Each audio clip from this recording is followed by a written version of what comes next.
All right, guys, we are live. Ladies and gentlemen, ladies, let me fix my camera real quick. I was goofing around with some stuff earlier today. And yeah, I think we're ready to go. All right, let me fix my chair. My industrial strength chair here. Welcome back to another episode of Lead Therapy. And I have a really cool guest. Today, I have probably one of the coolest guests. And I met this guy at the Gundys.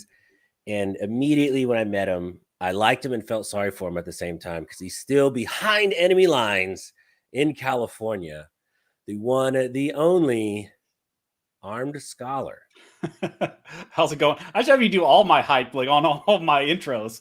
I'll just I love it, man. I love it. I love it. So I first found your channel. Well, first, let's say thank you so much for coming on the show. I appreciate it. Yeah, man. Absolutely. And so I first found your show when they were doing was it the magazine ban about a year ago in California where they were you had like a week, everyone was trying to buy as many as they could. Oh, yeah, Freedom Week. Yeah. Freedom Week. Yeah. Yeah. And so I was like, who's this guy? And so you're an attorney. Are you a practicing attorney now or no? Yeah. I'm a licensed practice attorney in California. When I first started practicing, I was in a private firm. I didn't do anything firearms related or anything like that. And just the nature of YouTube and the madness that became of YouTube, I joined Firearms Policy Coalition. I worked for them a little over a year. We parted ways in January, and now I'm an independent contractor, and I just do stuff on the side whenever I want. If something interesting comes to me, or if an organization comes to me, I take pretty much. Right now, I get to pick what I want to do, which is nice. That is kind of always where you want to be. 100%. So you've been doing YouTube for it'll be 3 years in early July. Nice. And what part of California are you from? I'm from Central California. So Central, right? Probably best for most people would be Fresno area. I like Fresno. That's usually the best, biggest area in the Central Valley, because a lot of people don't know all these little other towns that are around. So yeah, Central Valley, Fresno area. It's the reddest ag area in California. So that's where I'm from. Nice. Now that we got that out of the way, let's check the chat, see who's here. We have Fluffy Jeepney. What's going on, buddy? Let's see. Who else do we have? Jeff. Always good to see you. Brandon. Bobby. Let's see. Too many choices. Nice. Too many choices. And look, we already have one critic. Armed Scholar has so much clickbait. Everybody's a critic. Yeah, but you know what? I got to tell you, from day one, I noticed with your channel, you had really good thumbnails out of the gate. Yeah. Now, is that something you were consciously trying to do, or? Not really. I think it's just a product of, I think maybe I'm a little bit different than a lot of guys, because I came to, I guess, making videos after I watched a lot of YouTube. I know there's a lot of guys in the gun world who don't watch a lot of other gun industry people. But that's how I was introduced to the gun industry, was from watching YouTube. Right. I was brought into the world watching the Iraq veterans and the Hickok, the classic guys that everybody is introduced to the gun world through. And just outside of that, just YouTube culture in general. So when I started making YouTube, I started to emulate just a lot of other YouTubers that I watched outside of the gun world. Now, the gun world with their packaging, I think the old school mentality was you take a picture of yourself, you take a picture of a gun, and you just put this very basic title or whatever, and you package it in that way, and then you post your video. But for me, It was always, I guess, I just grew up watching a lot of YouTube because I'm only 30 years old.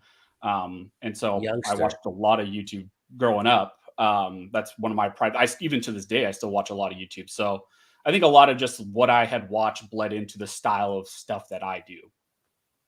Yeah. And, I tell people all the time, it's at that generation of YouTubers is fantastic. But if you take someone like Nut and Fancy or even Hickok and you try to do that stuff anymore, if you try to start that channel today, it would die because nobody has. Even they struggle. Nobody has 45 minutes to watch a Nut and Fancy. Yeah. And it's funny. I watched one of his videos the other day, one of his new ones, and it was 25 minutes. And he even commented in that video, how I'm going to try and make it as short as possible. And it was still 25 minutes. Can't do it. I don't have that kind of time. Yeah. And it's funny because my standard length is like a little bit over 8 minutes, and people still say like that's too long. They're like, man, you ramble on for 8 minutes. I'm like, hey, I just digested a 92-page brief in an 8-minute like spark notes. I'm sorry. I tried to, and a lot of it gets left on the editing floor too. I do my best to try to leave stuff that would make people's eyes glaze over, the most, but I try to leave that on the editing floor. But it's tough. you can't. Yeah, it's tough. You can't cut everything, because then there's just holes and people are like, I'm confused. I don't understand this. I don't understand that. So I try to make it as cliff notes as I can, legal cliff notes. But not every video is perfect. What I like about your channel too, and I'm not trying to blow smoke or anything, but you and Jared both have a way to dumb it down for the rest of me. Like, I can watch your channel and know exactly what you're talking about. But if you gave me a piece of paper to read or something, or if I was reading the article, I don't know, man, come on. I don't, a lot of that stuff would just go right over my head. But the way you break it down, it's very digestible, So I can like watch I said, 8 minutes and know exactly what's going on.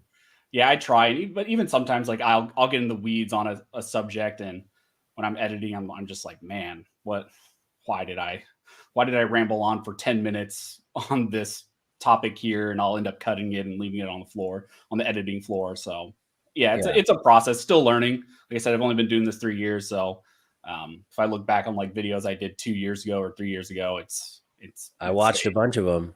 Yeah, let's just say your audio for the first couple months, no bueno. Yeah, I mean, it was one of those things. I'm sure YouTube, like, you start YouTube not really thinking anyone will watch. You just put out video that you think is informative, will help people understand X, Y, and Z. You think maybe like 5 people will watch it, and then it just snowballs into what it is now. And now I'm just trying to play catch up.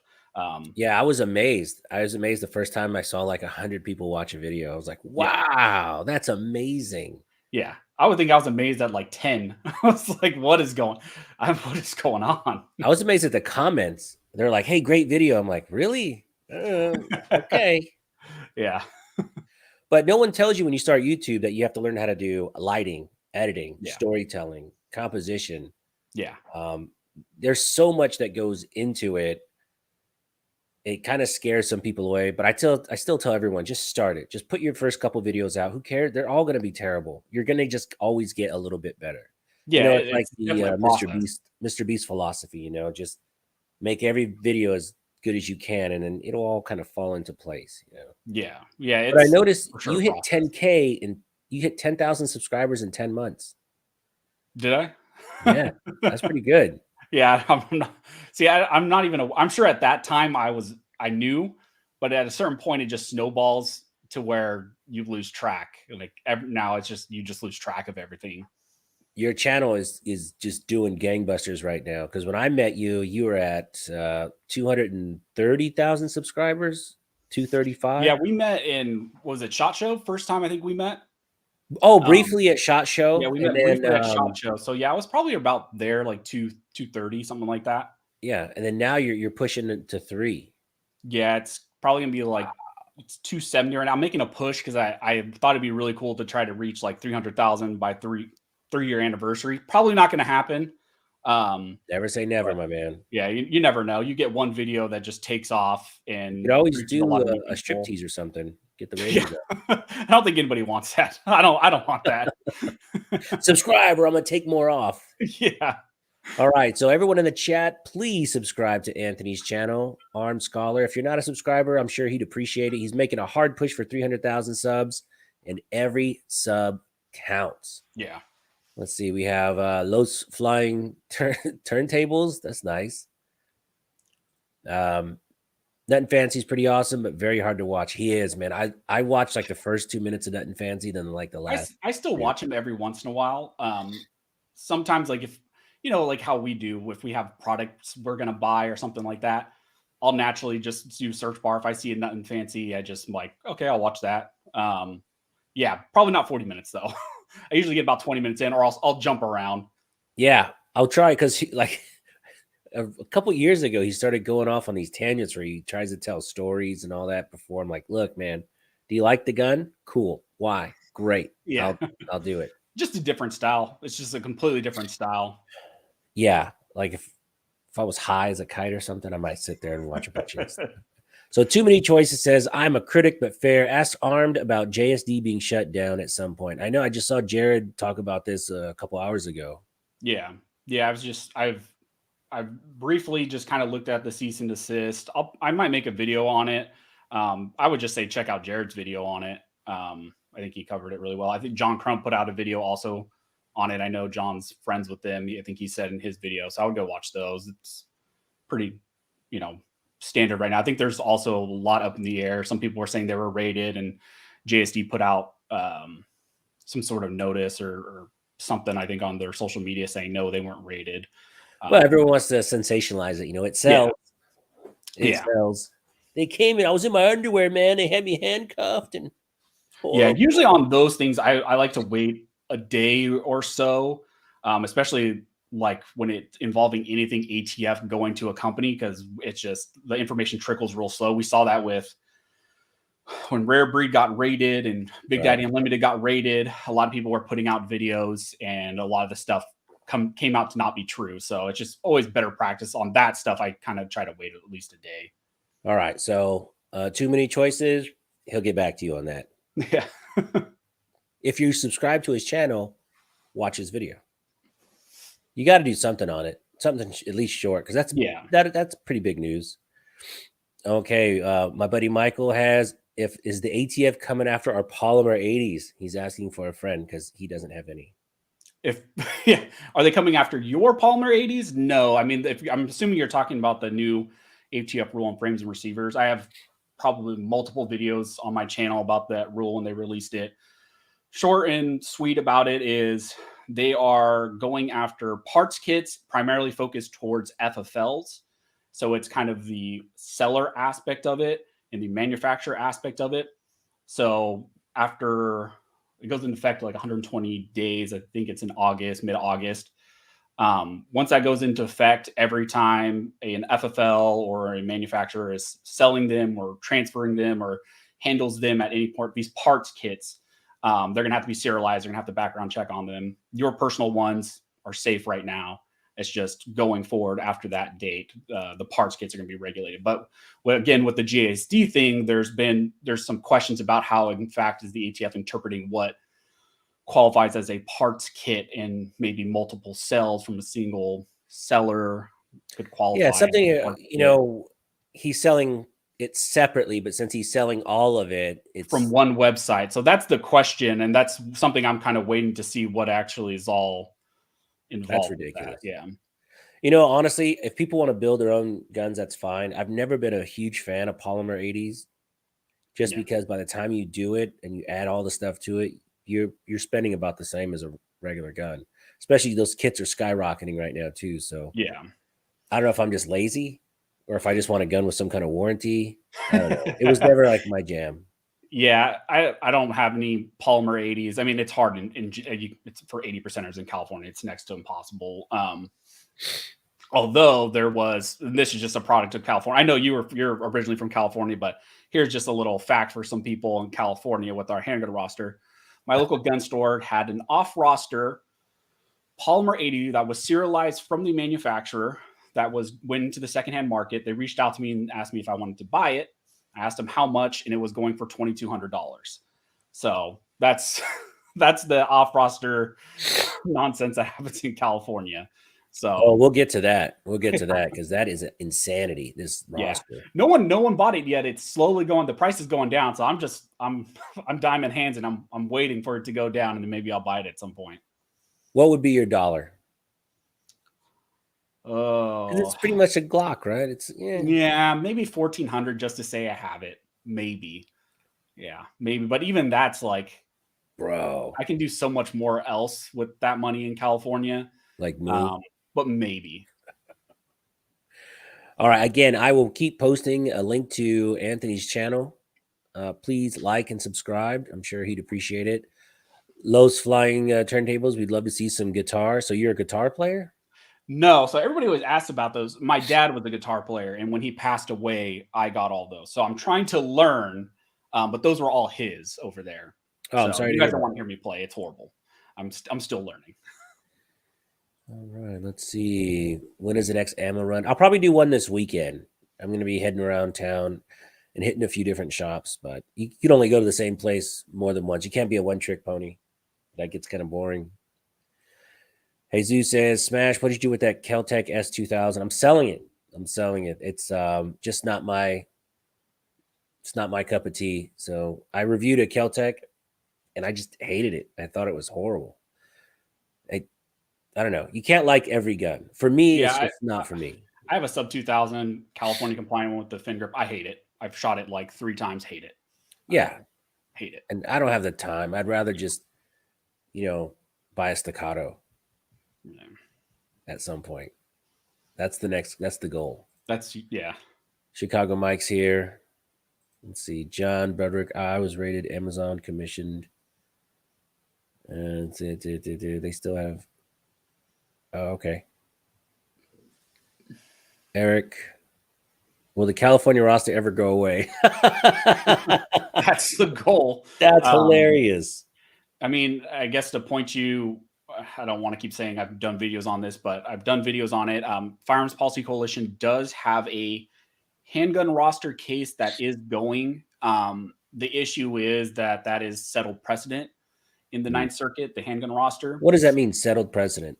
It's just the Ninth Circuit has already ruled that it's not the handgun roster isn't a violation of the Constitution or the Second Amendment. Okay. So they already have precedent right now. And there were some issues with that case where they dismissed that aspect of the case because of the handgun roster. Now, the caveat to that is, of course, with the Supreme Court case in Bruin, depending on what language they use, what analysis standard they set, a lot of these cases and precedent that have existed, especially coming out of the Ninth Circuit, a lot of that will change because the Ninth Circuit has used a type of review that is not consistent with Heller. It's not consistent with the Second Amendment itself. So a lot of that can be undone. And it's would be nice. I mean, you're going to see that case be litigated. Is the best answer. You're going to see that handgun roster case be litigated again. Nice. All right. Honestly, I left before the roster thing started, and I'm really glad I did because, I remember when the mag first came out, we could first start building our own AR-15s, and people were, but the pin mag, and I bought 2, and I had the mag pin. And in case you didn't know, in California, you had to physically pin the mag so you couldn't remove it. So to load your AR-15, you had to just take the back pin out, take the upper, load it from the top, and then close it. And then they did the bullet button. That was real popular. And then people just started ignoring it. And I would see people go to the range all the time with the detachable mags, and they'd go to Nevada and get a whole bunch of stuff. And I'm like, man, I'm good. I didn't want to, because look, I used to go shooting a lot, and I'm not going to have anything illegal and lose my gun rights just because I want to be cool. Yeah, my position is, I guess, the classic attorney position. Like, I give you the information, do what you want with it. That's kind of the whole goal of the channel. I'm not going to tell you what you should or should not do. But the information's out there. Like, I'm going to give you the information. You can make the educated decision for yourself. So in California, when did they start just letting people have detachable 30-round magazines? The featureless change. So that's what actually, so when they amended the assault weapons ban language, or assault weapons, everybody gets mad when I say it, but it's it's a legal definition that California has set. And the reason why I use that is because it's a reference to the California Penal Code 30515. And when they amended that language, I want to say off the top of my head, it was like 08. That's when they had the new registration of the bullet buttons. But the change in that language created the lists of features. And it said, if you have a semi-automatic centerfire rifle with a detachable magazine and any offending features, then they consider that to be a so-called assault weapon. Now, everybody started going featureless with their rifles. And if you went featureless with your rifle, then you could have a 30-round magazine in your AR-15. Now, the caveat to that was, well, we had some people with grandfathered magazines, but then they changed the magazine law. But a lot of that is, I would say most people I'm a featureless guy in California because of Freedom Week magazines, grandfather magazines, all that stuff, just the platform of a featureless rifle, detachable magazine. standard manual of arms with a 30 round magazine. I think that's the best way to go in California. Some people like fixed mag builds. I'm just not a huge fan of them. I have a couple, but it's not. I think that's ridiculous. Yeah. And then you only have 10 round magazines with those. You can run like the cross industry magazines, but it's just the whole manual of arms and everything is a little bit different. So you still have to have those stupid fin grips in California. Yeah. So that's for featureless builds. Yeah. Oh God. I'm a fin grip guy. Some people do like the Juggernaut tactical grips that put your hand at a different angle, or Sparrow is a company I've worked with in the past that has a different angle grip where you can still have your thumb around to the other side of the rifle, but I'm just not a huge fan of those. Man, I do not miss those days. Yeah, you got out. So I go into Turner's and then you buy a gun and then you go home and sit there for 10 days thinking about it. Then you finally get to go pick it up. And it's like, now you can only buy one gun per month in California. So it's one. So for a long time, it was one handgun per 30 days. And then they recently amended that language with it's interesting. There was no basis for why they needed to expand that language. So then they expanded it to one handgun or semi-automatic centerfire rifle within a 30-day period. So if you buy a handgun in a 30-day period, you couldn't buy then an AR. If you buy an AR, you can't buy a handgun. You can't buy two handguns. You can't buy two ARs. So that's kind of the current law. And there's a case being litigated by FPC, which is Nguyen v. Bonta, which, little note, I actually helped get that going. That was one of the first cases I helped with in when I joined FPC. So. Oh, nice. Well, I think it's ridiculous. I mean, it's California, man. Yeah. So basically, if you move to California, let me ask you another question. So I have 10 Gen 5 Glock 17s and I moved to California. Mm-hmm. How do I sell those legally? So this is like, you're going through like my DMs, man. This is why I don't look at just Instagram DMs anymore. It's because it's all these questions. But I had a buddy that moved back. This is good practice for people. Sold a couple guns and he made a killing. Yeah, no. So what happens is if you move into California from you're out of state and you move into California, you can lawfully bring in those handguns, those off-roster handguns. The only caveat to that is you need to report with the California Department of Justice. You file a standard form. I think it's within 90 days. You pay a fee, and they just simply register those as your property, as it just registers that you have those handguns. And then at that point, if you decide you want to sell those, you can sell them on the secondary market. They'll be off-roster handguns, and you're going to make 3 times the amount of money on them. That's my recommendation to you would be to just keep them, though, because once you sell them, it's going to be next to impossible to get them after the fact. Right. Well, Glocks. Who wants a Glock anymore? Unless you're law enforcement or something like that, then none of this applies to you. So my buddy Bob has another question. What are your thoughts about the pistol brace? I'm assuming he's talking about the new rule on pistol braces that's supposed to hit sometime likely before August. And if the frames and receivers is any indication, they're going to drop that rule. They're going to take all of our comments into consideration, allegedly, and then they'll drop that rule. I know there's so many pistol braces out there, though. There are millions. Somebody said there's like 10 million guess. Yeah. So how are they going to enforce that? It's ridiculous. It's the ATF. I mean, the logic is not their thing. So, I mean, my assumption is they're going to drop the rule. There are organizations, I think NHER is already working up, looking for plaintiffs. Firearms Policy Coalition is looking for plaintiffs potentially to, when that rule drops, they're going to sue the ATF as well, just like they are going to do with the frames and receiver stuff. So, oh man. So you are, excuse the impression, you are balls deep in the legality of the 2A community. Because man, someone was telling me the other day, he goes, you should do like an information 2A channel because you're going broke doing gun reviews and spending all your money. And honestly, the gun review, ammo review route, you lose. You don't make any money. You don't. But your time is money. And I told him, I was like, do you think Jared and Anthony, and do you think these guys just know this stuff? I mean, you probably research your ass off. Yeah. I'm not perfect. So even like this stuff off the head, like it's not perfect information. And that's why my videos, I try to bullet point them the best as I can. So because I'm held accountable for everything I say. And I have to be as correct as I can potentially be in a video. But yeah, it's a lot of time researching, and this is what I do all day, every day. It's two-way law stuff. So and some you're stuff comes natural. typical lawyer, you're probably charging yourself what, a couple $100 an hour? Yeah. See, I want to put a disclaimer at the beginning of my I was video. making more in private practice. I took a pay cut to join FBC. So probably. Yeah. I'm gonna just put a disclaimer at the beginning of my videos. I'm like, hey, I'm a moron. If I say something wrong, I'm a moron. Like, it's funny when I moved to Texas, when people find out you're from California or LA, especially, if you mess something up, they're like, oh, he's from LA. They're like, oh, okay. Like you're retarded. They're like, oh, it's okay. Just sit over there and don't touch anything. Like, oh, thank you. It gets you out of a lot of trouble. Yeah, I have standard legal disclaimers in all my bios, but I feel uncomfortable about something if you hear me verbally say it in a video. That's because I'm worried about someone misinterpreting what I say in the video and be like, well, no, I can go do X, Y, and Z. So yeah, right. Yeah. Okay, let's see. We got Jeff Coleman.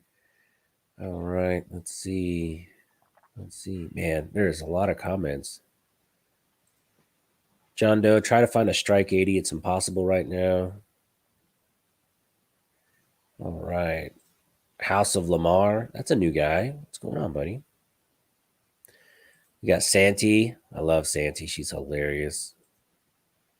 Mike McClune, Bill Smith. How do I feel about the Scar 17? Oh, that's a good question. Have you shot one of those? I have shot one, and I almost purchased one. So that's one of those weird things in California. It's like, am I going to buy this off-roster handgun, or would I go buy a Scar?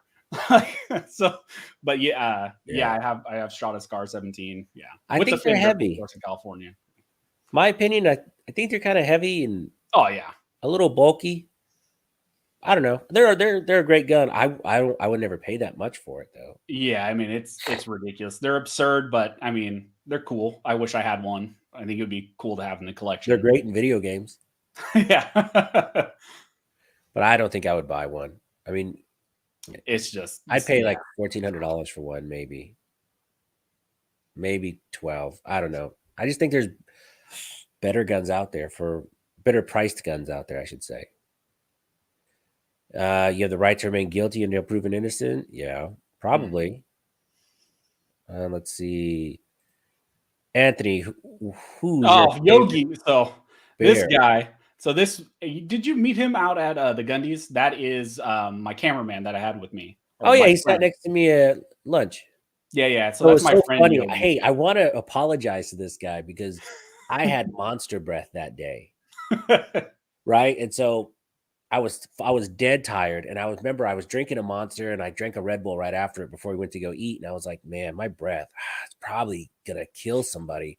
And I had a whole thing full of Tic Tacs, and then I was talking to him for a few minutes. I'm like, oh my god! So I literally downed a bottle of Tic Tacs because it was so bad. Because when you drink energy drinks, it gives you halitosis. So FaZe, I'm sorry, buddy, Yeah, Yogi's a good guy. He's the one who, when I first, what was this? Probably like a year ago, when I first started growing, he reached out to me, and he worked with a range down in San Bernardino called Route 66. And so he was the one who chased me for about a year wanting to do an event. And I was like, no, I don't want to do an event. Don't want to do an event. No one wants to come out and meet me. No, I'm not going to do it. And he just hounded me for like a year.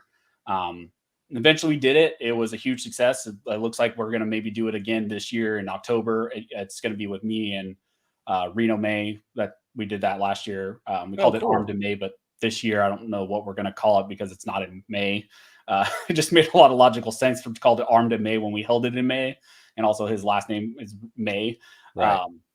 But yeah, Yogi is the one who's responsible for all that, and that's when I first met him. And we became friends after that, and that's why I brought him out to the Gundys to be a cameraman. And he's a professional photographer. Actually, check out his Instagram.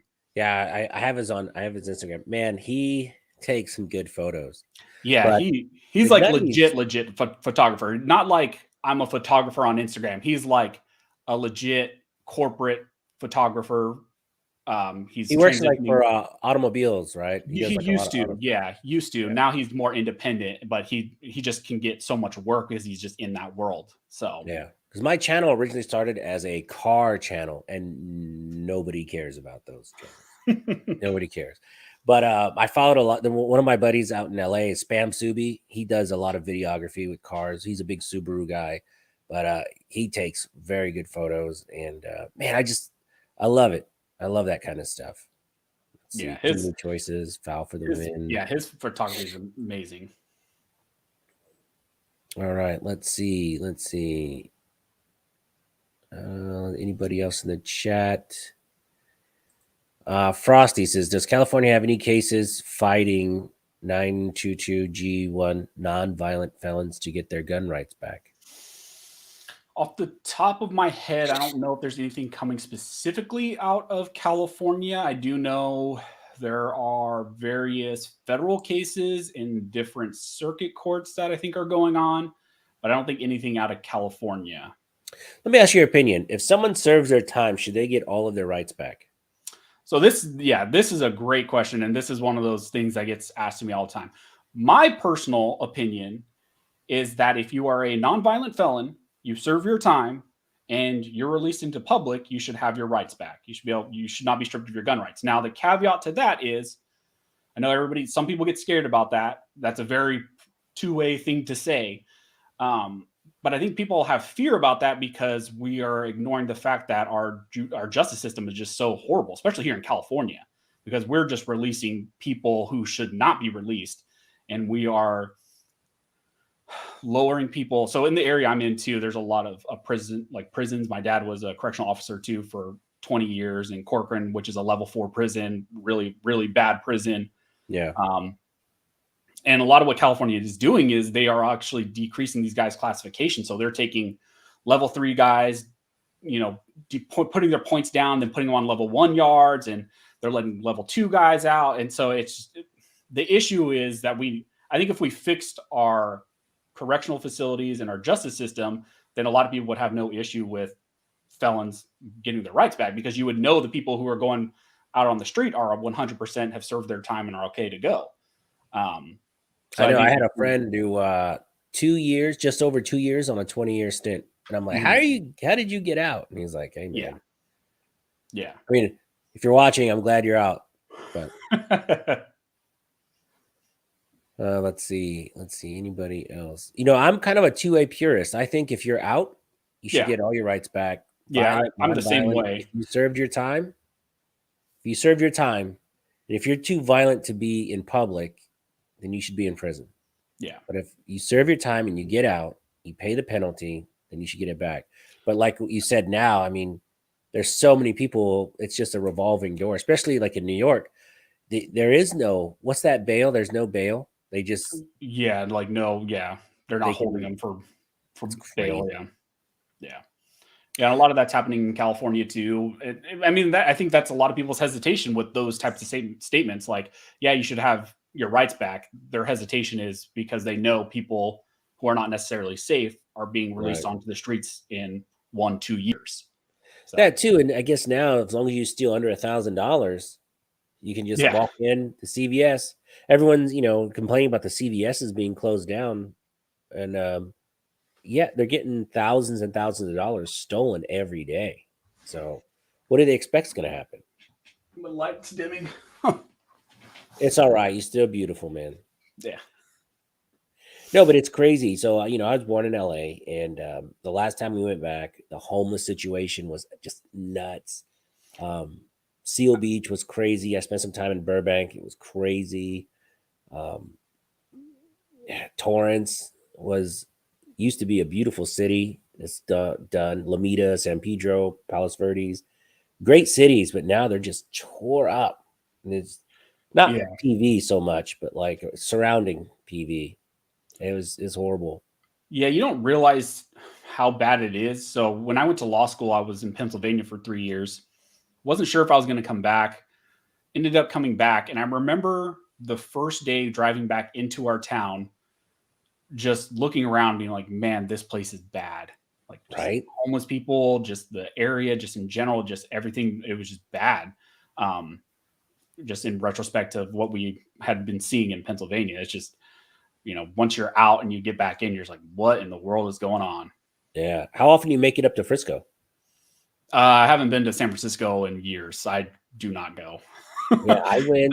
Actually, that's not true. I went to their airport. Like I flew into their airport a couple weeks back, but I don't go to the city, Yeah, I went like 6 years ago and it was so bad. And then everyone I know there said it's even worse now. I can't Yeah. imagine it being any worse. It was so gross. Yeah, I try not to go to the Bay Area or the LA area if I can. Yeah. Nasty. San Diego's beautiful. I was in San Diego for a friend's wedding a little while back, and San Diego's always beautiful. Yeah, and I think I love like San Diego. cities like Temecula, like if you're out in the boonies, they kind of ship their homeless to the big cities like LA County or even San Diego. But San Diego is so big, it kind of you can absorb a lot of homeless people in San Diego. Let's see the chat. It says, Smash, I'd love to see that GTR when you get it in. Man, I sold my GTR 4 months ago now. It breaks my heart. Breaks my heart. I'm trying to get a new one. And when the prices calm down, I'll get another one and just stick it in a garage for a while. But no dinero. Yeah. Let's see. Hey, y'all. C6 is here. Too many choices. John Butter. Also, no criminal history. Man, all these chats. Let's go. Let's go. Legally Armed America. Oh, I met him at my first Gundys. Super cool guy. Paul's awesome. Yeah, Paul's sharp. Yeah. Oh yeah. We met on a Gundys bus because an alcoholic drink got thrown on him and partially on my wife because this girl was drunk on the bus. So that's when we first really connected, and we've talked here and there. And I met him again at SHOT Show and stuff. So Paul's a great guy. I saw him at his SHOT, channel. and then it's funny because Paul, he's very underassuming. Mm-hmm. Like if you walked into a room and he's sitting there, you'd be like, yeah, he looks like a guy. He's a total badass though. Paul's a badass. Like he doesn't take shit from anybody. And I started watching a lot of his stuff, and man, no nonsense, doesn't take any shit, tells it how it is. I was pretty intimidated. He came on my live a little bit, and man, he's a hard ass. A good guy though. Let's see. CT legally armed. I haven't been to LA in a long time. I need a good poor boy feel like. Mailing me one. Poor boy from LA. Oh, that's Louisiana. Louisiana, yeah. That's the wrong LA. Yeah. Let's see. I think I have Paul's book around here somewhere too in my office. If you guys, whoever's watching, if you haven't read his book, he put out a book. You guys can check it out. Did you sell your GTR from a guy from New York? No, my GTR is actually in Central California right now. Ironically enough, it's a bright red with a giant wing on the back. I think he put like a carbon fiber trunk on it now. Your buddy's GTR that may leave his when he's going overseas. Oh man. So that guy, okay, so my buddy has 2 GTRs. He has one, and he's from Arizona, and he has one in a shop out here. And he's a big IT guy, and he's gonna go work for BMW in Germany for a couple of years. And he goes, I was like, hey man, I'll babysit this GTR. Yeah, if you want me to watch this for you, I'll watch it for you. I'm like, hey, I got an empty garage. I can go pick it up for you. And hey, I'm not going to charge you storage. I might put 50 miles on it a month, just driving it around a little bit. But I'll watch it for you. But it's going to be a monster. It's going to be like a 1,400 horsepower monster. And I put the offer out there. We'll see. Yeah, I'm not a huge car guy. I wish I was. A lot of gun guys are big car guys. But I just have never, I don't know. I'm very frugal. I could like cars like that. I just see the dollar sign. I can't do it. See, I like cars, but I don't know a whole lot of how they work. Mm-hmm. Like cosmetically, I like to make them look good. But as far as like the engine and all that, like I kind of know now since I've had to live through rebuilding a transmission and paying all that exorbitant money.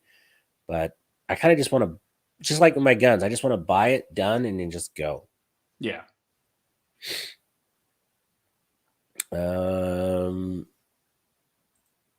Nice. Watching on TV. Nice. I hope the video's coming out good. Will. Now, Will is a car guy. He lives by me. And this guy, he has one of the old school Supras. He's ordered a R34 from Japan. And he's buying other stuff too. Will is my idol. Arm Scholar, where did you get the rhythm saying tagline from? So that's another good question. A lot of people, and I've been playing with the audience on the last like few videos.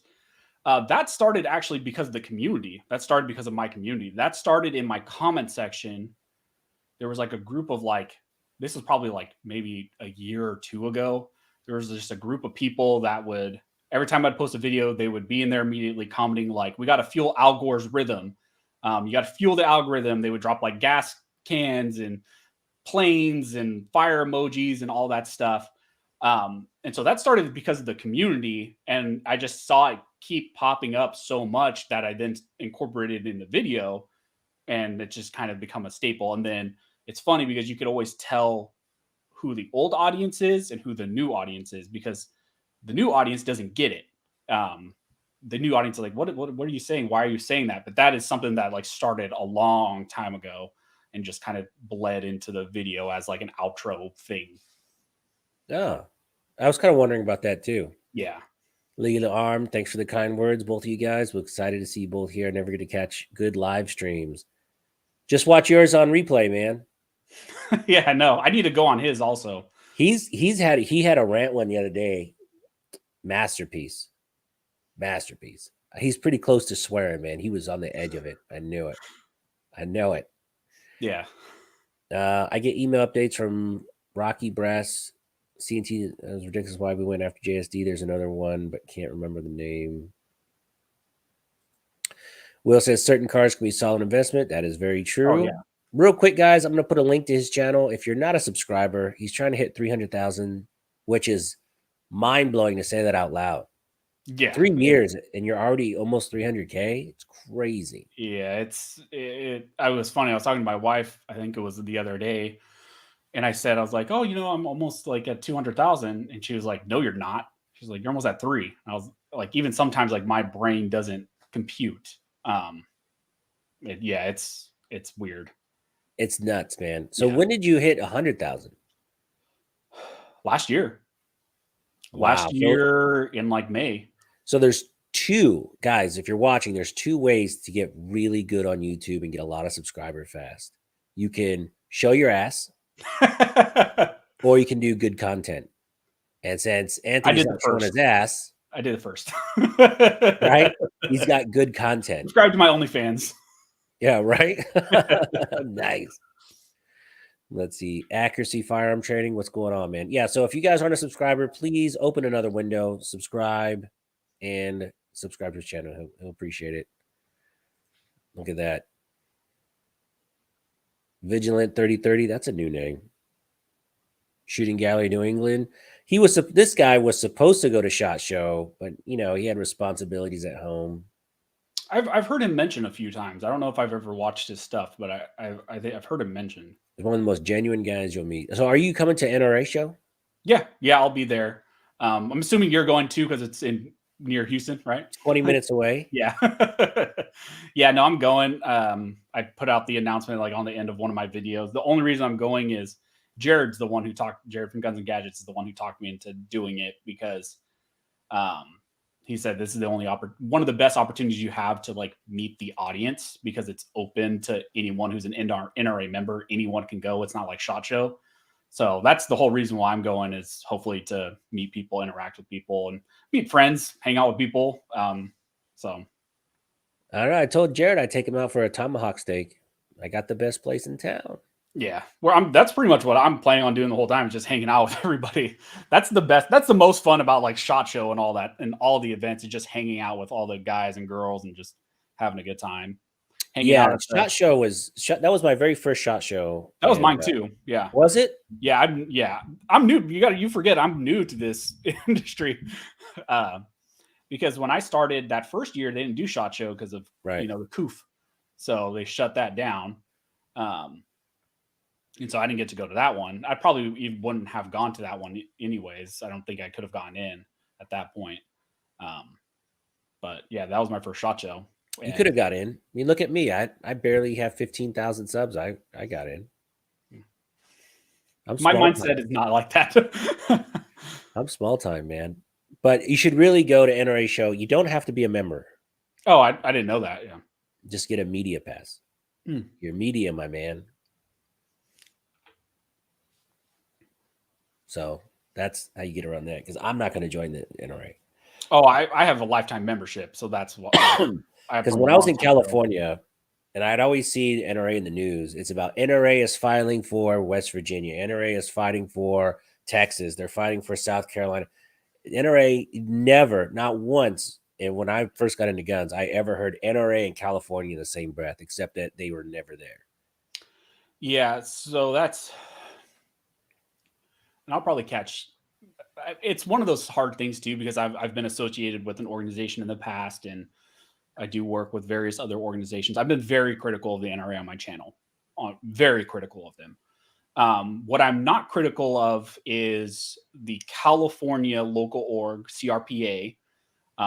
They are a state affiliate of the NRA, and they are the ones that file a lot of the California lawsuits. So CRPA, if you're in California, is one of the best state organizations to donate to, because they do file a lot of these cases. The magazine ban, I think, is led by them. Okay. The Duncan case, maybe the Rhodey case. I can't remember all of them, but they drive a lot of those cases. CRPA was out at my event when we had the Armed to May event. So I always recommend people in California donate to them, along with local orgs. Organizations like San Diego County Gun Owners, out of San Diego. They're a county organization, and they have affiliates all over in the counties. But San Diego County Gun Owners, if you look at a lot of these California lawsuits, they are the ones who are always the plaintiffs in the case. And they're affiliated with the NRA. No. San Diego County is not. San Diego County Gun Owners is their own thing. CRPA drives a lot of the, is a big organization. Okay. But San Diego County Gun Owners is like a county org. And they have affiliates. And I always try to tell people, like, do your county, do your state, and then pick your favorite national org. Because everybody always asks me, like, who should I donate to? That's a good strategy. Pick a county organization that's doing the work. And usually you can tell who's doing the work by look at the lawsuits that are filed, who are the plaintiffs. Usually it's San Diego County Gun Owners or one of their affiliates. Look at the state level organization, who's involved with that. In California, a lot of the times it's CRPA.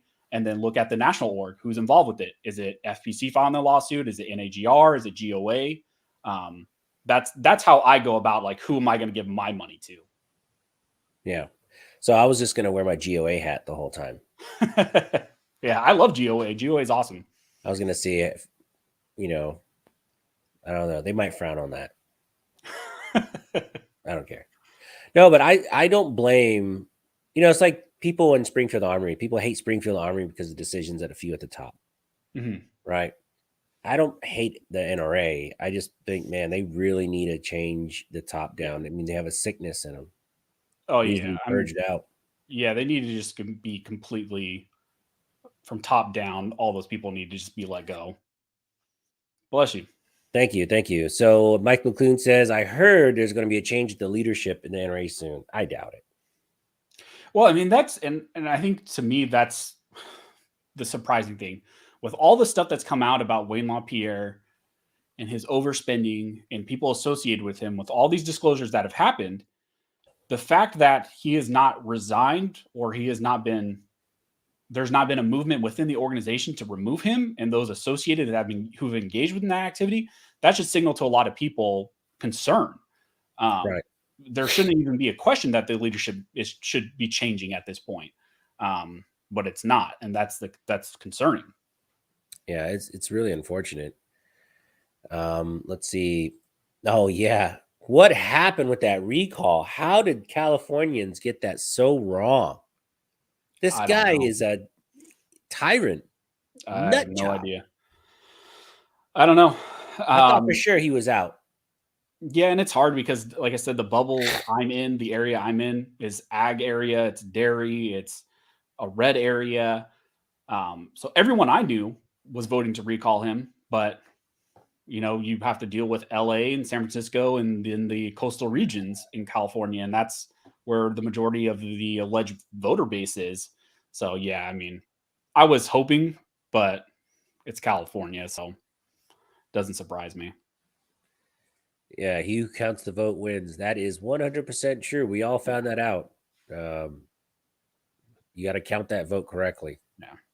Or you go to sleep and wake up and you're losing by 250,000 votes. Yeah. Crazy.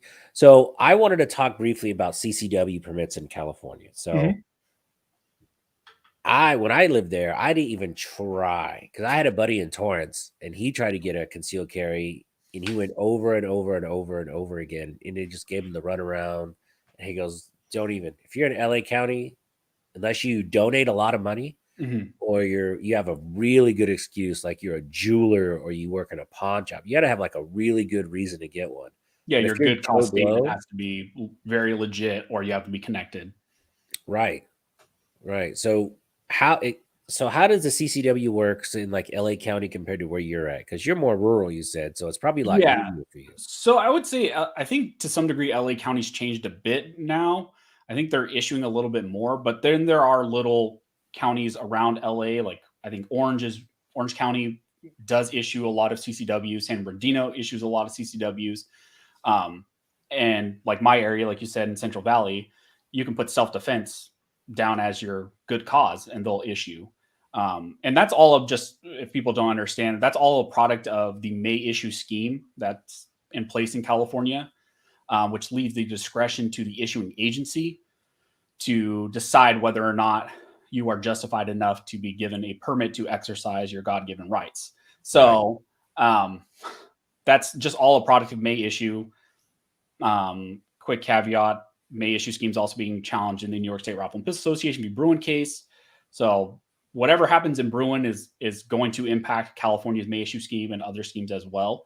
But I mean, for most people in other counties, it's fairly easy. Like I said, my process, I'd say it's fairly easy. It's easier to get than if I was in like LA County. For me, you go down to your local agency. I go to the sheriff's department. You can go to your city PD if you want. You just file some paperwork. You have to do a training course, which is required by California. So if you are a new applicant, you have to do an 8-hour training course. If you're a renewal, you have to do 4 hours. Your issuing agency gets to dictate what they require out of their training course as far as like course of fire. So like my county, I think like does 357. And then you have to qualify with at least like 2 rounds on every single firearm you're going to put on your permit. Right. And then you apply, you pay crazy fees. You wait 90 days to get your notice. They run the background check, fingerprint, photo, all that stuff. It's a little harder for those other areas. Like I said, like for some of those other areas, your good cause statement really matters. Right. And even if you have a really good cause, they still might not issue. So that's kind of the biggest hurdle for a lot of people in more restrictive areas. Like I said, my area is not as big of a deal. It's put self-defense. And for me, I just say, I'm an attorney, someone might come after me. I need to defend my life. And they issue for that reason. And that they issued for that reason. Now I just renew. Oh man. Yeah. I think Texas now, when I took my CCW, I went with my wife. It was a long day. It was like a 10-hour day. We had lunch and then we shot and did everything in one day. It was cool. It was all right. I think now they lowered it to 4.5 hours. I think it's like 4 hours. Yeah. The initial here, I mean, that's tough. Like when you think about 8 hours, like I think I got off work, did the first 4 hours and then came back the next day into the next 4 hours. So yeah.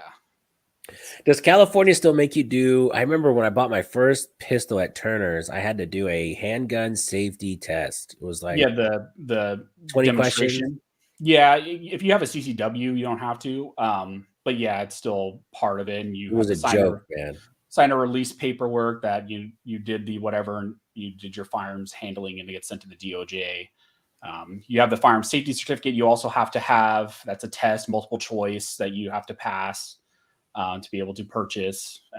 So yeah, California, every single roadblock you could think to your access to firearms, they have it. We have an ammunition background check. And explain that. So real quick, guys, I'm going to put a link in the description. If you're not a subscriber to the Arms Scholar, please like and subscribe to his channel. And if you're not a subscriber to my channel and you're visiting for the first time, please like and subscribe to mine. You can always change your mind if you don't like it. And watch, immediately 30 gone. And so explain to everybody what this ammunition tag, that was 2 years ago they started that, right? About? Yeah, I want to say it's about 2 years ago now. Yeah, they call it an eligibility check, and there's a standard and a basic, but it's a background check for purchasing ammunition. And they run your background check. It's ran through the DOJ. There's a $1 fee for the basic. I might get them backwards. Sometimes I get this backwards. I think there's a $1 for the basic, and then there's a $15 for the standard. And if you're in the system for the DOJ, you don't have to pay the more exorbitant fee. They say they charge you the more exorbitant fee to like put you in the system or to make sure that your information gets in the system. But yeah, it's essentially just a background check for you to purchase ammunition. That's ridiculous. I think that is so racist. It's against poor people. That's horrible because you guys are already getting stuck to it with the price of ammo. Well, how much is 9mm? Like $20 a box for you guys? Yeah, I haven't purchased ammunition in a long time because I have quite a bit of stocks. But yeah, no, I mean, like ammunition, and I probably wouldn't right now anyway. It's insane. So, and that's for you can't purchase every time you buy ammo. So if you buy 1,000 rounds, you still do a background check. What was that? If you buy 1,000 rounds, you got to do the background check. Yeah, or one box. Yeah, for whatever you're purchasing. So it doesn't so matter. What if I wanted to drive some ammo to California as a gift? Well, that's considered importing. Well, for you personally, I mean, I don't want to answer any hypotheticals. Well, I'm just saying. Trouble. I got a guy. No, I'm just kidding. Well, I mean, if I just go and I want to shoot, I can bring ammo for me to shoot, but I can't go to like give it away because I just feel bad. Like I just want to give ammo to these poor. Yeah, I would not recommend just bringing ammunition and being like, "You get some ammo. You get some ammo." Yeah, I mean, California, there's importation rules. So one of the caveats with California also is we cannot go online and purchase ammunition directly to our door like a lot of people. So you have to go through an FFL that runs the transfer. Like they're going to charge you a transfer fee on top of the eligibility check. So then you're doubling the cost of that ammunition, and the ammunition likely is going to be high right now anyway. So there's workarounds to all that. Your COE and FFL 03 that you can get with the state of California. That's probably a little too deep for people for that. That is such bullshit. So if you go to Nevada and you go to a gun show and buy ammo for yourself, you can't do that? No. Yeah. How dumb. Yeah. Because then you're just if you bring it in, you're considered importing ammunition. And I don't know, I think it's 32310 is the ammunition restriction. Or is that the magazine one? One of those penal codes bans the importation of ammunition outside of you running your eligibility check and all that stuff. That does nothing to stop crime. No, it doesn't. The only ones who are going to run the eligibility check are people like me and other people who like watch my channel. It's not going to stop criminals.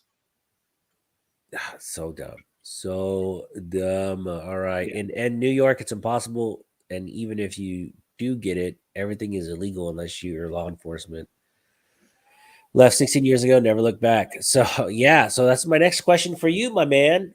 When are you going to buy a summer home in a free state just so you can go out and embrace the freedom and then go back to California? I would love to. I mean, I've thought about it a lot. Don't you have relatives in Texas? I do. I have a sister in the Woodlands area in Houston. It's 5 minutes from. Yeah, I'm hoping to visit her when I'm there. I always am on Zillow and Realtor looking at homes. I would love to. It's just right now with the market and all that stuff, it's not gonna happen. Like I said, I'm frugal, so there's some houses on my block for sale, but I back up to a preserve.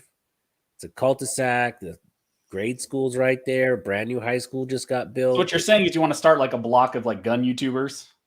Actually, I'm converting my block. So my neighbor across the street, when I met him, had one gun. Now he has close to 15. My other neighbor, he's a prepper now, and I'm trying to convert everyone else. I just have some new neighbors that moved in. I haven't met him yet, but he drives a big lifted truck, so the odds are he might be a gun guy. You never know. Yeah, can you not be a gun guy in like Texas? You have to be a gun guy, right? Like if you're in Texas. Yeah, as soon as you buy a house here, they just give you some guns. Yeah. See, my buddy Will, he lives in the Woodlands. It is a crazy house. Will, I think Will, you bought right before it got stupid. Because now, I mean, we're paying like, well, for you it's normal, but for us, $600,000 is outrageous for a house. Yeah. But that's like a 4,500 square foot, 2-story, huge lot. Oh yeah, yeah. We don't have that square footage here. I mean, I would say a house kind of around the corner from me with that square footage sold, and that was upwards of 800,000. So that's great. Yeah, I have friends that moved into North Hollywood, and they bought this little shucks house. It was 1,200 square feet, 2-bedroom. It barely had a bathroom, and I think they paid $500,000, $500,000 for it. Yeah, and it was horrible. They were so excited. I'm lucky I got my house like right before the market took off, which I did not want to do. My wife was like, yes, we're going to buy. And I was like, no, I don't want to buy. I want to save money, which was the smartest thing we ever did, because 2 months later, the housing market just skyrocketed. Right. Man, let's see. All right, Randy, don't feel bad you're here, buddy. It's all right. It's all right. As long as you made it. Remember, it's who shows up that counts. So what's next for your channel? I'm curious to know. So you have a second channel now too. I just saw your Gundy video, and it's funny because I'm standing behind your cameraman that whole video, and I'm like, damn it, turn the camera. I was right there. Yeah, blame Yogi. You should have done a pan. Should have told him. Man, how do you miss the fat, bald white guy? Well, there was probably the glare off my head. Yeah. Yeah, I have a second channel. That's really just for stuff, like fun stuff. I started originally because I thought I wanted to do a podcast on it, but I started it. To me, it's just I don't even want to hear myself ramble for an hour. So I don't. Let alone do I think people want to hear me ramble for an hour. No, that channel is great. That video was really, really good to see a different side of it, because Jared and you especially, anybody that has like a news channel, like I don't know, do you watch Tim Pool? Yeah. So Tim Pool is a great example. He has other channels, and he's kind of like himself on those channels. It's great because when people see just one side of you, they're like, Anthony's a nice guy, but geez, man, crack a smile once in a while. Yeah, I know. That was one of the main comments, and I was like, it's weird to see you smile. And it's like, I'm sorry, when I make news videos, usually I'm angry about what I have to talk about, or it just doesn't lend to comedy or being happy about what's going on. So yeah, that was kind of the goal with the second channel, was just to do more fun stuff. I mean, when I started on YouTube, I thought I wanted to be like a gun. Everybody wants to be a gun reviewer. Like if you watch, everybody wants to be the gun reviewer. Everybody, like I wanted to be the Talon Sai. Like those are the guys I watch, like the Talon Sais and the Nut and Fancies and Warrior Poet Society. Like I wanted to be like a gun reviewer guy, but that's just not the value I brought to people. So that's not what the main channel has become. Second channel will just be fun project stuff, and likely like when I go on trips and vlog and get. I want to see a California gun collection video.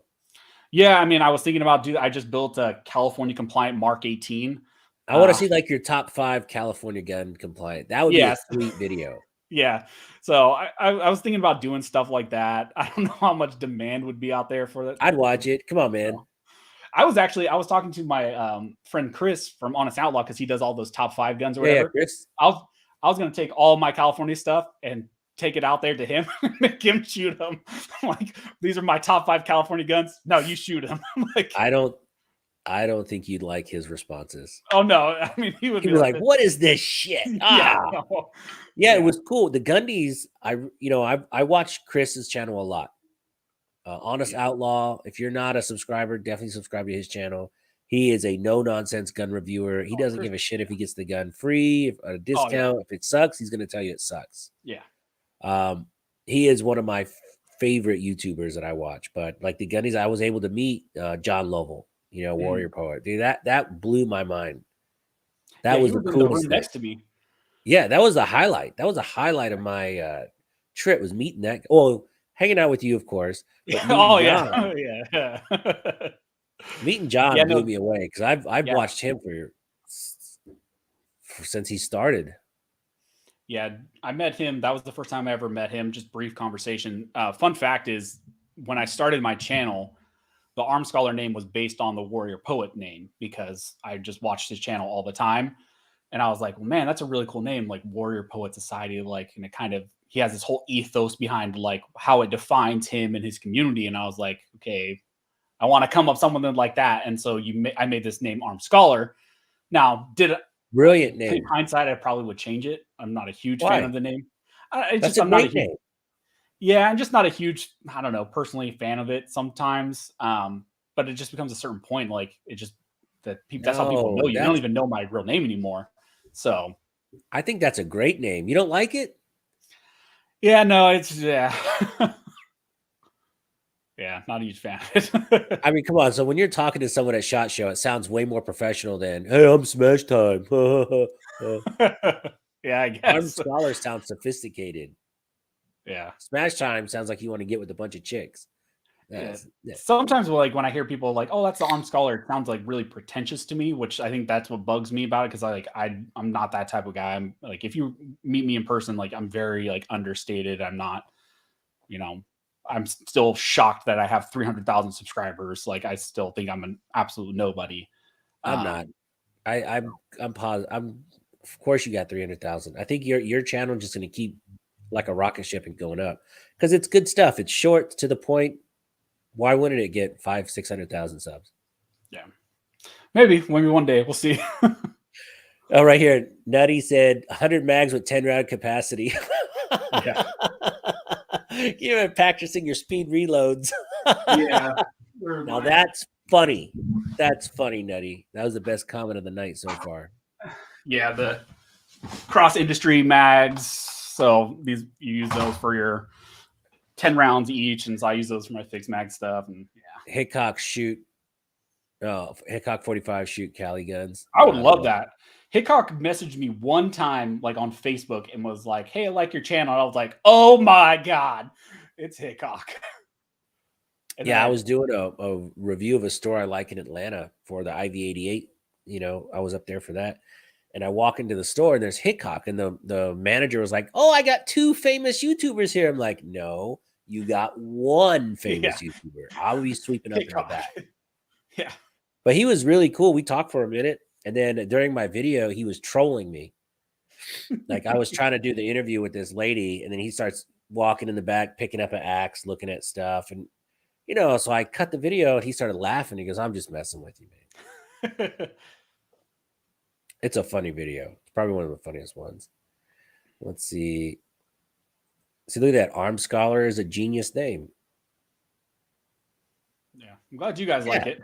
A lot of people think they like it, or say they like it. So No, it's good, man.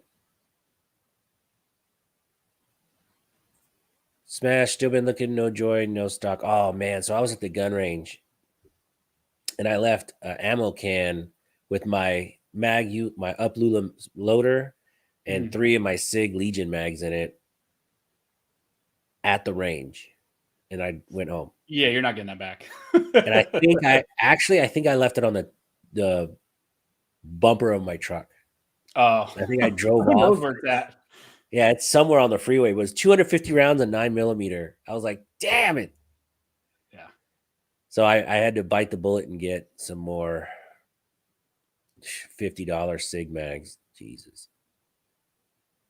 See? Look at this. Everyone loves it. Thoughts on banned filters? I think they're talking about the solvent trap stuff. Oh, that's another thing. Someone tried to give me some of those. I'm like, I don't want that shit. Yeah, I mean, we know the ATF's going after solvent traps. They've written letters to multiple companies saying that they consider solvent traps to be actual suppressors / silencers as regulated by the NFA without you even having to build them. So I guess that's the short and sweet. The ATF considers those to be actual suppressors that are regulated by the NFA, but that's not surprising because it's the ATF. Yeah, you can buy those super cheap at gun shows. And a buddy of mine bought some and tried to give them to me. It's like, don't give me that. I don't want it. And you try to give me one of those mag light suppressors. I'm like, get that away from me. I don't even want to. La la la la la la la la. I have no idea what you're talking about. Better throw that shit in the trash. Let's see. I cried a bit for you. Yeah, the ammo. I think the ammo hurt more than the mags. Yeah, that was liquid gold just floating all over the freeway or whatever. I know. Smash Time does sound like a dating advice channel on how to smash. Welcome to another episode of Smash Time. I'm here with the Arms Scholar. There you go. Oh, look. Fern with a $1.99 super sticker. Thank you very much, man. That is, look, every little bit counts. I really Fern's do a big supporter of my channel. Every time I post a video, I can count on seeing Fern like in my comment section, like every time, like clockwork. That's awesome. I have who is always number one? What's up? What's up is always the very first person. I don't know how he does it. Like I've posted a video. I don't know how some of these people do. Like they're on there before like I'm pinning a comment. Like I don't know how they. Right. Yeah. Exactly. So I did the video and then I just check it like 1 second later and he's like, first. I'm like, bro, how do you do it? It's amazing. He's hardcore though. When are we gonna have suppressors in Cali? Come on, man. Hoping one day. Yeah. That would be sweet. It's funny because in Europe, it's mandatory to have suppressors. Yeah. Yeah, I just got some more the SureFire Wardens in the mail today, which are just absolutely ridiculous. But what's a SureFire Warden? They're just blast forwarding devices.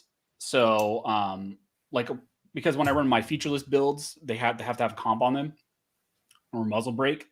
And that gets really iffy. Like when I'm on the range and someone's shooting next to me, I don't always want all that gas like hitting them in the face.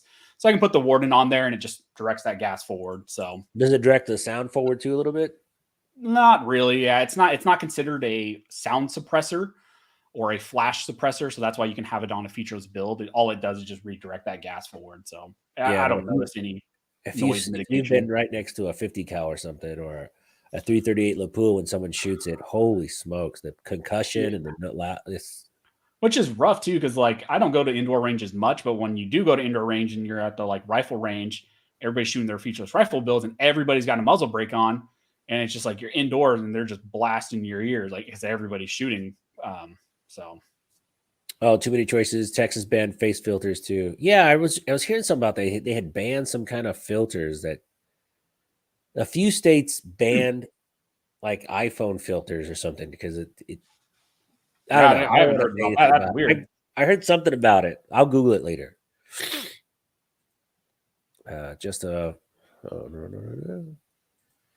Hey, Smash, I'll send you 20 solvent traps last week. Do you have it yet? Ha, ha, ha, John. Very funny. Stephen, good vibes. Thank you. Oh, my buddy Randy Adams to help with the not smart issue never again, right? Yeah, I know. You know what's funny? I remember taking a bag and I had my ammo can and it was so hot that day. And I go over to the truck. You know, I have a Honda Ridgeline, so it has a trunk. So I threw it in the trunk, all this stuff. And I remember I put my ammo can on the bed by my license plate. And I know I just drove away and I left it. It's somewhere in Magnolia on the side of a road. Fern says, thank you for the kind words. Misty, you missed the party. You missed the party. Suppressors aren't even a firearm. I know. Yeah. Craig Johnson, legality on the Warden. Is there a question of the legality on that? Some people seem to think that there's legality about it. I mean, it's a blast forwarding device. If you look at the penal code, it just says that you can't have. So it's not an NFA item. So if that's your question, no, it's not an NFA regulated item.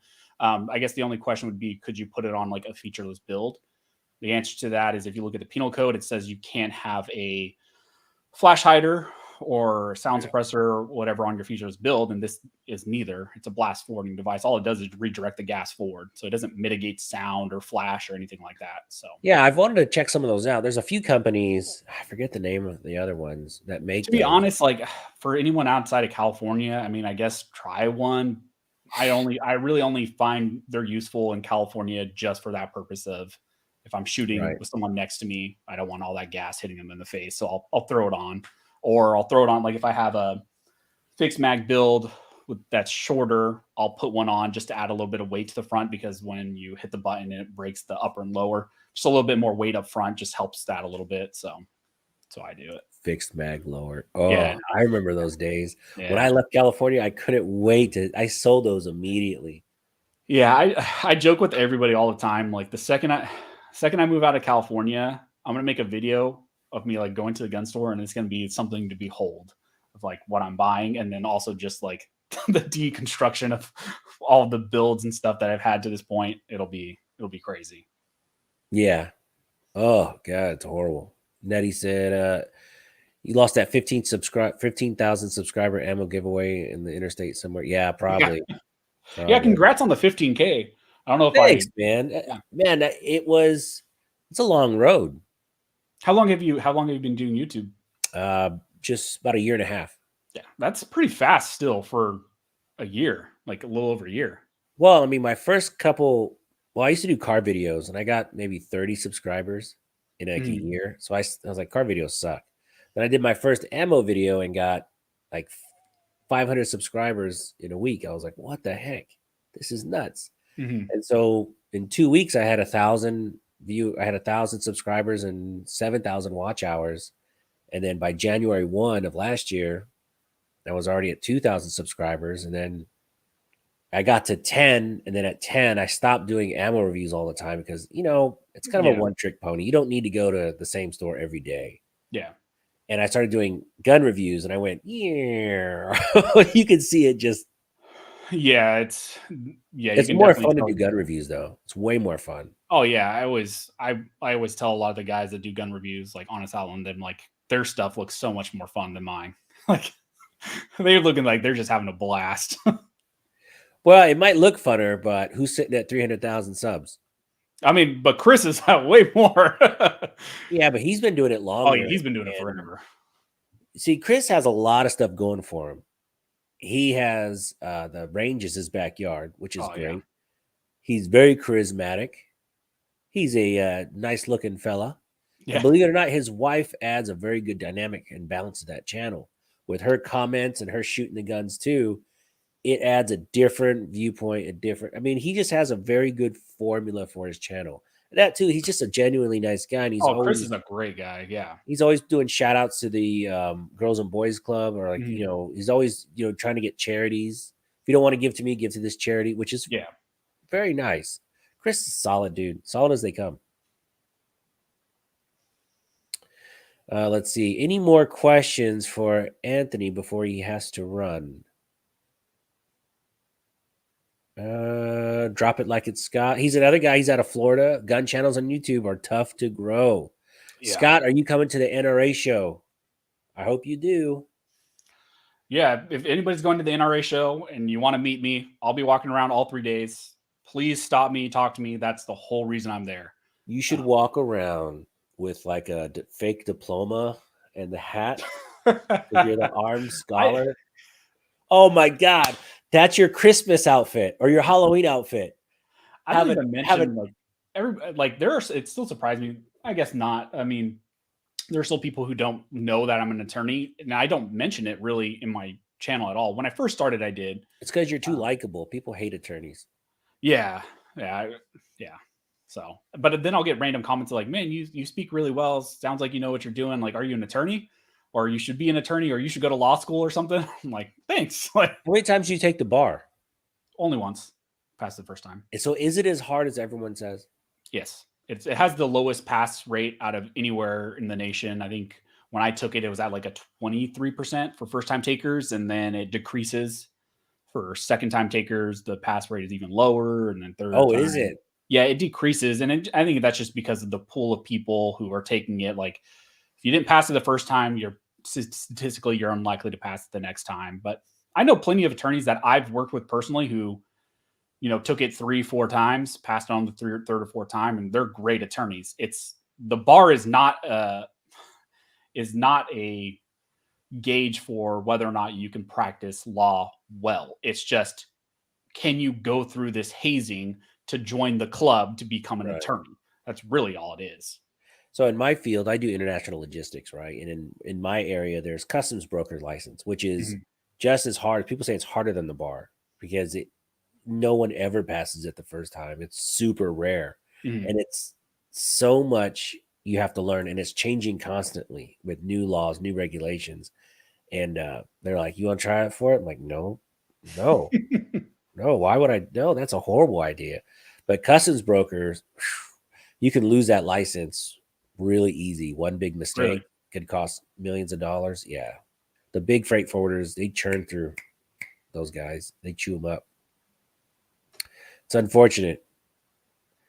Too many choices. Can I borrow a couple subs? Oh, Scott, you are not going. Why not, man? You got to go. Too bad. Let me know if you want me to check anything out for you, buddy. I'll send you some videos on WhatsApp. And flights are very, very expensive right now. I'll be going to Vegas next month, and the flights just went. Ever since they took the mask mandate off, flights are getting booked. And, you know, that mask mandate was affecting a lot of people's travel. Oh, yeah. Yeah, I went to Hawaii a couple weeks ago for vacation with my wife, and we travel a lot, like in the gun community. Like I'm traveling more than I ever have. And it was just, there was masks, but this is the first time even to Hawaii or just in Hawaii, like no masks anywhere. So you can tell just everybody's done with it. Yeah. Trust me, in Hawaii was super strict for a long time. Oh yeah. We were worried when we booked our trip if we would be able to do anything because they were requiring vaccines for restaurant, like proof of vaccines for restaurants and all that. I was like, I might not be able to go to a restaurant or anything like. So, but so where'd you go? Did you go to Waikiki? No, we went to Maui. Oh, nice. So we stayed at Napili Kai in that Bay Area. But it's Hawaii. All you want to do is just sit there on the beach and drink maybe 1 or 2 drinks a day or 20. And just or 20, sit on the beach and watch the waves. Did you go just you and your wife by yourself? Yeah, just me and my wife. So did you catch any Polynesian shows? Yeah, we went to one luau. Was it like on the 5th day we were there? So it was cool. It was an experience. I've never been to Hawaii before, so it was worth the experience. But I enjoyed. We did a lot of snorkeling in the bay that we were at. Yeah, and there's just a lot of coral, and we got, I had my GoPro, and there was sea turtles out there, so that was really cool. That is so cool. So I forget where I was at, but I was snorkeling with some friends, and the water's so clear, nice and warm, and I was on top of an inner tube, just on top with my head in the water, just being lazy. And then I'm looking at all these fish and all the coral, and all of a sudden it just drops off into pitch blackness. And I was like, holy crap, that's not normal. And it's just pitch black. And so I look up, I'm like a mile offshore. I was goofing off so much. That's the scary, like I found myself doing the same. That's a scary thing. You're just swimming and like coral. And then like you poke your head up and you're way out there because it's just so easy to just cruise like the whole way. I freaked out. I think I screamed like a little girl. I was like, ah! I tried to swim back as fast as I could because I just kept like Jaws flashbacks were coming at me. All right, let's see. Lucky enough, did not have to fly during the coof. I did a couple times, and it wasn't that bad. SHOT Show, I had to wear a mask. It was I know you said you didn't go the first time. That was your first time going. That was my first time going. But everybody I heard, attendance was down because nobody wanted to deal with the masks, and they were trying to enforce the mask and all that, even at the bars, and just wasn't happening. I feel bad for those security guards because they're forcing them to go around and tell all of us guys that we need to wear masks, and we're the bad group to tell you need to wear masks. Yeah, there's some parts of Texas that never even implemented it. Like where I shoot up in Magnolia, man, I went into this barbecue restaurant and I should I wear a mask? And they're like, boy, don't even think about it. I'm like, okay, yes, sir. Yeah, I'm not sure. When I visited my sister, I don't think I saw many masks around there. Houston was hardcore for like the first 2 or 3 weeks, and then it was on and off. If you go to the southwest side of town, it's a big, huge Asian community, like a lot of Indians and Chinese, and they were pretty strict with the masks. Okay, but everywhere else on the outskirts, like Channelview and up in the Woodlands, no one gave a shit. No one cares. Yeah. Drop it like it's Scott says he's going to go to the IV-88 range event. Are you going to that? I was planning on it, but now there might be some conflict to where I just got a text today that they were thinking they want to have my event that same weekend. So I don't know. I haven't responded back. So I haven't got to go to that yet. And I really want to go to it. Yes, so, you do. Yeah. It's like the Gundys. Yeah. Actually, the shooting part is way better than the Gundys. Really? It's way more fun. But, I mean, the Gundys was pretty amazing. But you should definitely go, man. 100%. Our boy Hemingway, seems like the 2A community is gaining momentum by way of FPC, GOA. What do you see things going regarding cases like Miller Duncan versus Bonta? No longer in CA, but in CA, but I still want a freedom for those there. Me too. I feel for you guys. Yeah. What is Miller Duncan versus Bonta? No, so there's two different cases. Miller v. Bonta, which was prior Miller v. Becerra, that deals with California's ban on so-called assault weapons. And Duncan v. Bonta is California's ban on magazines. So he's just referencing two different cases that are Miller is in the Ninth Circuit. Duncan is currently up at Supreme Court level, and it's going to be distributed for conference here on next Friday. So I mean, I think there's a lot of momentum right now, at least on the lawsuit level. I think there's even more momentum at the state level as far as state legislation. I mean, I'm hopefully optimistic, but I'm also very guarded.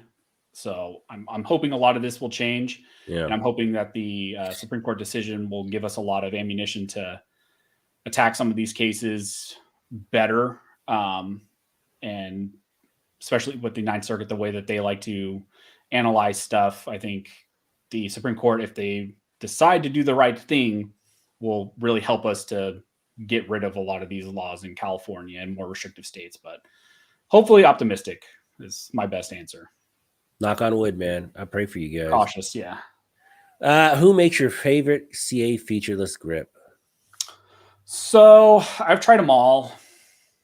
I would say I go between, so like for my builds, I use like the Vism grip, which is the fin grip. That's my favorite fin grip. I don't like the Mega Fin. I know some people like the Mega Fin. I don't like that one. So if I'm going fin grip, that's what I use. If I'm going to use a grip that I can wrap my thumb around, I prefer the Sparrow grip. So kind of two different ones. This is all Greek to me, man. Yeah. So crazy. I don't know if I have. Wish I had them. I should have had like all my California products out. Oh yeah. Man, people really feel bad. Like when I tell people what I used to go to, they're like, "What? You used to do what now? That's crazy." I'm like, yeah, man, it's crazy. Yeah. Fluffy says people are still wearing masks in Michigan, even in the car by themselves. Oh my gosh. Yeah, it's insane. John Doe says Asians are good at compliance. I can confirm. I think it's because he's Asian. You can say that. Bending Ballistics. We already talked about the JD. Stay tuned. He'll be releasing a video in a couple days. Let's see. Let's see. Any more questions? I don't think. I sort of puke a little in my mouth when I see it, and I know, me too. Yeah, me too. Trust me, me too. When I'm doing builds or when I look at my safe or when I go shooting, I'm just like, ugh. Craig Johnson wants to know, when are we getting the Reno May and Armed Scholar collab video? Yeah, what's up with that? No, we've done plenty. I mean, like I said, we hosted the event together. We're going to host it again this year. Did you guys do a video on that event? Yeah. Is it on your second channel or your? No, it's on my main channel. I missed it. That first event is on there. Yeah, there's that whole event. It's the same video on my channel or Reno, so you can watch it on either one of ours. I think it's also on the Route 66 YouTube channel if you want to watch it there. It's all the same video. Cool. Yeah, we've done videos in the past. I guess we could do more like just one-off, like, talking head stuff. But, sometimes that doesn't lead well to collabs. A lot of people, when they think collabs, it's actually like shooting and stuff. I think probably it'd be better for me and him to go like do that type of stuff, like go shoot together and just hang out. And I would love to do, he does a podcast every once in a while. I would love to do that with him, just talk. I think that would scratch a lot of itch for people. Bending Ballistics wants to know, are you coming to Knob Creek this year? Are you talking about the shoot? I thought they closed that. I thought there's no more Knob Creek anymore. Yeah, I thought that the one last year was the last one. I think it is. I think this Knob Creek is no more. What about the Chris and Anthony? Okay, we got that one. Wait, you have a second channel? So you got to advertise your second channel a lot more. Yeah, you only have like 3,500 on that one, and you got 300,000 on the other. So it might. I'm a weird because I don't push. So like, I don't push it because I'm not consistently uploading over there. So I feel bad like driving audience over there if I'm not being consistent with it. Same thing with like for a while I had some Teespring merch, but I didn't like it, so I wasn't going to push it on people. Now I'm actually working with Bunker Branding to come up with like channel merch that I'm actually happy about. So like when I'm happy with something, that's when I push it. So if I can. So does Bunker Branding? Do you have to have a certain number of subscribers before they'll talk to you, or not necessarily? They do smaller content. So like if that was the case, like I would not qualify because everybody else they have is like million plus, like Brandon Herrera and Kentucky Ballistics and all those guys. So they have, I think, smaller channel collaborations that they do, but it's just limited run. So I think they limit like what you can release with them. They won't. I think it's like 2 shirts or something like that. Oh, okay. Because I probably sell like a solid 20 shirts. Yeah. I mean, I'm sure I could sell more, but I just wasn't happy with it. And if I don't want to wear it, I don't want to push it on other people. So, right. Randy Adams says, I worry Reno May will have a stroke. Oh, that's not nice, Randy. No. Reno's a cool guy. Reno's a super cool guy. Me and him, we started YouTube around the same time. Reno's super cool. I love Reno. He's awesome. Fern says, Armed in May 2021 looked like a lot of fun. Yeah. I'm going to have to check that video out. I missed it, man, because I watched like 25, 30 of your videos. I can't believe I missed that one. Yeah, that was an older one. So it was around that May of last year that we released it. All right, nice. Yeah, it was a good time. I was surprised how many people came out. I was really shocked. Yeah, I do a meetup. I have another one in second Sunday of June 12th. I do one like every like 3 a year. And it's just a meet and greet. I cap it at like 35 people, and it's a get together. We have food, we shoot, just goof off, lie about all the cool guns we have. Yeah, I would like to do that, like with my community, like in my local area, Central Valley area. The only reason why we did it in LA is because the range there, Route 66, did it all for us. Like they had a huge range, and it's hard to find good ranges in California that aren't going to bug everybody and aren't going to want to look at your gun and just all that nonsense that you face sometimes in California ranges. So Route 66 was awesome. They through that whole event, Yogi was a big part of just handling all that, got all the sponsors that came out, all the food, all that stuff. So I really didn't have to do anything. I just showed up. Yeah, that would be pretty cool. Yeah. Real quick before you go, what is your EDC? What is your gun of choice? What is your pistol of choice? So I alternate just like a lot of people. So summertime, Glock 26. And then, I mean, most people care about the gun, so I'll say the gun. I use just Glock 26 is my summertime. Fall, winter, I moved to my Glock 19 with my RMR on it, SureFire X300. I switch holsters a lot, just like a lot of people do. I think right now with my 19, I'm running a QVO tactical. With my 26 right now, I am using a JTX tactical. It's a new company that sent me some holsters, so I was just trying those out. Oh, nice. Nice. And then switch knives and stuff. Leatherman, Skeletal, love them. And then lights change all the time. Our boy, I mean, it's a Southern CA Ranger full of fuds. I used to go to Angeles Forest a lot, and I always thought that was a great range. It's phenomenal. But yeah, then again, it's hit or miss. It's just because the gun culture in California is really weird. I couldn't tell anybody I shot guns in California. Yeah. I was actually called in the HR office one Friday because I was just trying to do my work and get out early because I was at a hot date. So I was really quiet. And then around 2:00, they're like, can you go to the HR office? And she goes, well, everyone's kind of concerned. You know, you've been very quiet today. And like, yeah, I'm trying to get out of here. I want to go home early. And they're like, well, because I'm bald, white, and I'm in the guns. They thought I was going to like shoot up the place. I was like, come on. That's next week. No, kidding. Yeah. I'm going to wait until after paycheck. I know. I know. See, look at this. Love the channel name. I told you, man. I told you. Everyone likes it. Guys, thank you so much for watching. If you are not a subscriber to the Armed Scholar, I just put a link in the description. Please click like and subscribe his channel. Hit the notification bell so you can catch it when he drops a new video. You don't want to miss it because it's always short, to the point, sweet. A lot of it is California geared, but it does pertain to the rest of the United States because what happens in California will leak out across the U.S. Yeah. We've seen that a lot. And if, oh, by the way, if you want to subscribe to my channel and you're not a subscriber, that'd be awesome. Subscribe to his channel. But hey, Anthony, man, I thank you so much for coming on. I'll see you in a couple weeks at the NRA show. Yeah, no, I'll see you there. I got a standing reservation, man, for like a bunch of people. If anybody wants to go get a badass tomahawk steak. Yeah, you have my number now. I gave you my number. Reach out to me when we're there. We'll do something. I'm sure a lot of us guys will do dinner or whatever. We try to do that every time we're together. Jared and me and some of the other guys. So yeah, we'll all be there. We'll go to dinner or something. I'll bug Jared too. Trust me, this place literally has melt in your mouth steak. When you bite it, it just I need a good steak. I can't get that in California. It's rough. You're in Texas. Here. You got to get a giant tomahawk or like a 22 ounce. Oh, mama, look at me. I know where to get good food. Look at me. All right, man. Thank you guys so much for watching. Anthony, I really appreciate your time. Thank you guys. Thank you for having me. I appreciate it.